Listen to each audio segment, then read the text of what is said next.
Thank you, Madam Speaker. I rise tonight at adjournment proceedings to review a question and a response that I got on October 4th of 2017.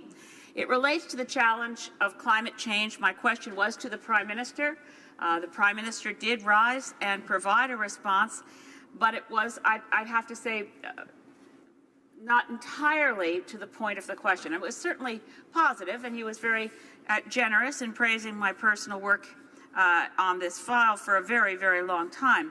But let me review what the question was. I quoted from our colleague, the late Arnold Chan, who in his last words to this House, in a speech that was actually read by the honourable member from Ajax, Arnold Chan said to all of us, quote, "It is imperative that we stop treating climate change as solely an environmental issue, but recognize it as an all-encompassing priority that we as a society and as a government must confront with the utmost urgency," close quote. Now, it happened that when I stood to ask that question, October 4th, the day before, we had had the release of the report of the Environmental Commissioner, Environment and Sustainable Development Commissioner within the Office of the Auditor General, and Julie Gelfand, the Commissioner, said this about how we are doing as a country and as a government to meet our climate change targets. And what she said was, quote, "Climate change is one of the defining issues of the 21st century. These audits show that when it comes to climate change action, Canada has a lot of work to do in order to reach the targets it has set," close quote. Well, as my colleague, the Parliamentary Secretary to the Ministry of Environment will know, because I've made this point in the House in debates before, Canada showed leadership in 2015 in Paris. And in the negotiations of the Paris Accord, Canada was the first industrialized country to step up and agree with the developing world that we had to aim to hold global average temperature increase to no more than 1.5 degrees Celsius above what it was before the Industrial Revolution.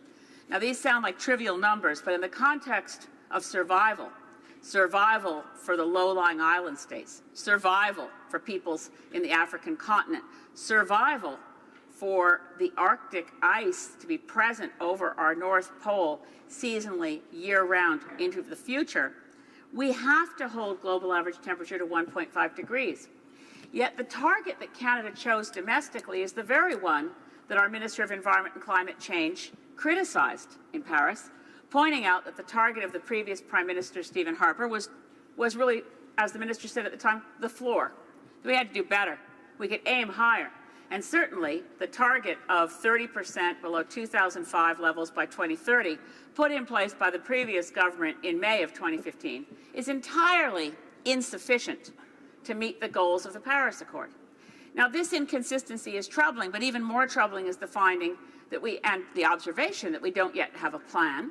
We have the promise of a global carbon price across all of Canada, and that is a step in the right direction. But in the context of what needs to be done, as Arnold Chan said, we need to make this an all-encompassing priority. That means you don't approve one project that increases greenhouse gas emissions, like approving pipelines full of bitumen and diluent, and then claim that you can somehow meet the targets even though you have not yet put in place energy efficiency measures, gotten rid of fossil fuel subsidies, nor delivered on a comprehensive plan to avoid going above 1.5 degrees. We need more. We need action. The Honourable Parliamentary Secretary to the Minister of Environment and Climate Change. Merci, Madame la Présidente. Thank you, Madam Speaker. I think the government very much agrees, and I personally agree with the honourable member that this is an urgent and pressing issue that needs to be addressed in an all-encompassing way. The Government of Canada has made taking action on climate change a very high priority. One of the first things that the Minister of Environment and Climate Change Canada did, once appointed, was to lead the Canadian delegation to the successful achievement of the Paris Agreement. Our government committed to an ambitious greenhouse gas emissions target. We then worked actively with our partners in the provinces, territories, and with Indigenous leaders to develop the Pan-Canadian Framework on Clean Growth and Climate Change. This is a detailed plan that provides a well-defined path through which we will achieve the target.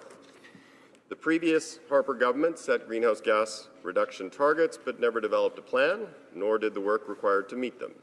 That hurt Canada's credibility at home and around the world and was unhelpful in the context of developing an international consensus. Step one for us is to show that when we set a target, we mean it.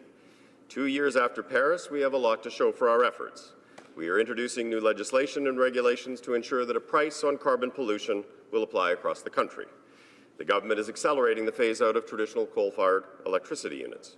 We are establishing a clean fuel standard to reduce our emissions by incentivizing the use of lower carbon fuels, energy sources, and technology. We are developing increasingly stringent model building codes so that all new homes will be built to a standard that will allow them to generate as much energy as they use. Nous avons fait d'importants. We've made significant investments to support clean growth and innovation. In December, we invested over $1 billion in the Fund for a Low Carbon Economy, which will support the provinces in their fight against climate change. Over $2.3 billion to support clean technology and innovation and to support the creation of good jobs in growing sectors of our economy.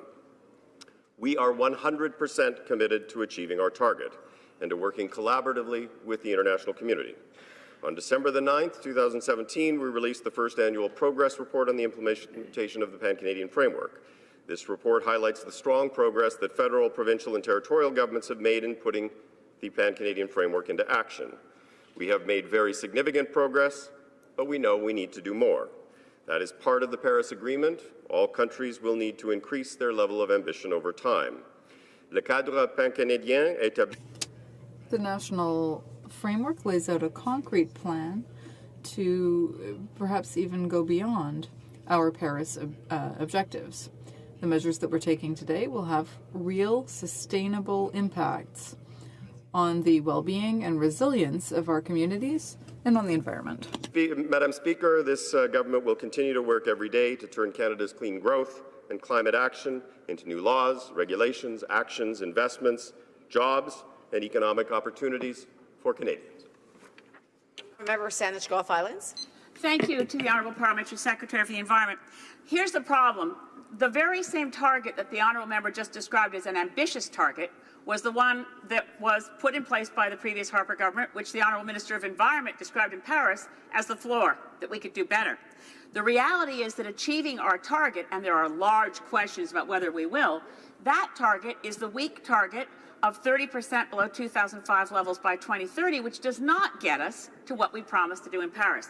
Now, this will become glaringly apparent in October of this year when the Intergovernmental Panel on Climate Change reports, as they were asked to do in Paris, on the pathway to 1.5 degrees Celsius. That moment of ratcheting up that the Honourable Member mentioned, the fact that we all have to do better, and I mean all countries on earth, could be led by Canada by going into the next Conference of the Parties prepared to say, we're stepping up. We're going to move that 2030 deadline to 2025 because Canada wants to be a real leader in reality, not just rhetoric. The Honourable Parliamentary Secretary. Thank you, Madam Speaker. As the honourable member knows, Canada has a history under governments of all political stripes of establishing targets and not meeting those targets because no clear and comprehensive plan has been developed. This government took the very firm position that we would establish a target, we would work with our provincial and territorial counterparts and with Indigenous leaders across the country to develop a detailed plan that would enable Canadians to have visibility about how we will achieve our targets. We will work very hard to ensure that those are achieved, and to the extent that we can make progress more quickly, we are certainly willing to ratchet up our level of ambition. This government cares very much about climate change, about ensuring a good future for our children and our grandchildren. It is something that we are committed to, and we look forward to working with all parties in this House, including the honourable member, to ensuring that we actually play our part in this important international issue.